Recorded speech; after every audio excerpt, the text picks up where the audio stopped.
Bismillahirrahmanirrahim. Assalamu alaikum wa rahmatullahi wa barakatuh. Hopefully you all are great at home. Today the date is 19 Jan 2020 and day is Tuesday. We are having a science class today. Before starting a science class, I would like to quote the sayings of Holy Prophet Muhammad sallallahu alaihi wasallam here, that faith consists of 60 or 70 branches. The best of them is there is no God but Allah. The lowest of them is to remove harmful things from the road. Modesty is also a branch of faith. Got it? Why I am telling you this quote today? Because today the topic of our lecture is Unit 5, Interaction of Environmental Components. Okay? So what is an environment? An environment is a surrounding in which living organisms interact with living and non-living things. For example, a deer eats grass and a lion eats a deer. The interaction helps them to stay alive and flourish the environment. So, what are the basic components of environment? We can easily divide them into two categories, that is biotic and abiotic. What is biotic component? Biotic components are including all living things in an environment such as plants, animals and living organisms. They are basically divided into three categories, that is producer, consumers and decomposers. What are abiotic components? Abiotic components are all physical factors of our environment such as climate, water, soil, temperature, light and air. All these are the abiotic components. Okay. Basically, they have two categories, climatic and edaphic. Edaphic includes the water, soil and climate includes the sunlight and temperature.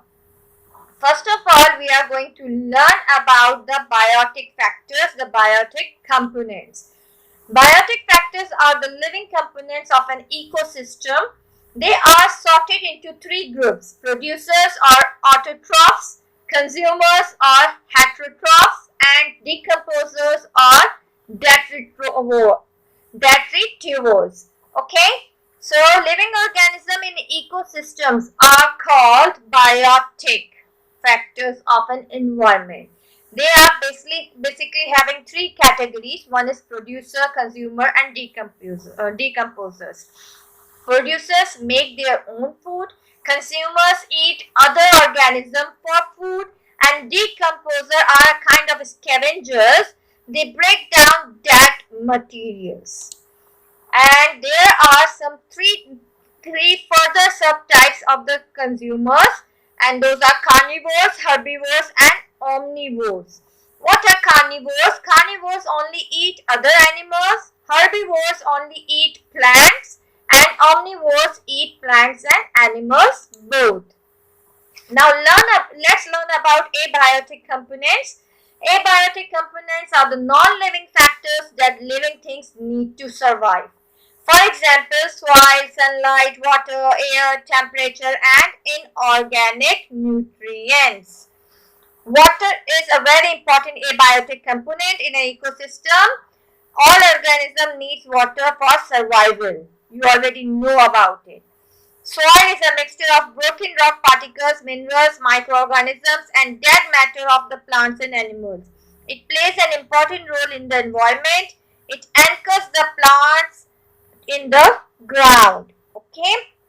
Temperature means sunlight mainly controls the temperature of a specific area. Those areas that receive direct sunlight have high temperature as compared to those that do not receive direct sunlight. Plants need temperature to prepare their food.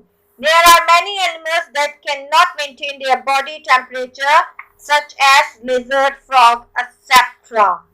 Light is a very important for all organisms. The sun is the major source of light. Plants need sunlight for photosynthesis.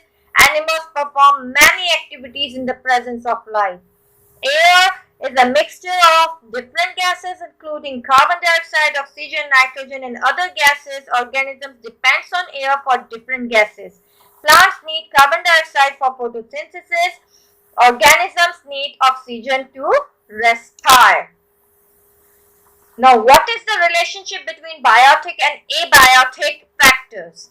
Actually, biotic and abiotic factors influence each other. The temperature of a water will affect the survival of a coral. The fish can excrete nitrogen waste into a pond, increasing nitrate A levels. So it means at every level, the biotic and abiotic both has to concern with each other. Even being a human being, we can't even survive without water, air and sun, and without a moderate temperature. And all these are the abiotics, and we humans are the biotic. Okay, now can you relate them? Very good. Now we are going to have a comparison between deserts and tropical rainforests, which is given on page number 46. How we are going to compare them? According to climate, the climate of a tropical rainforest is what? You have to complete this chart by yourself.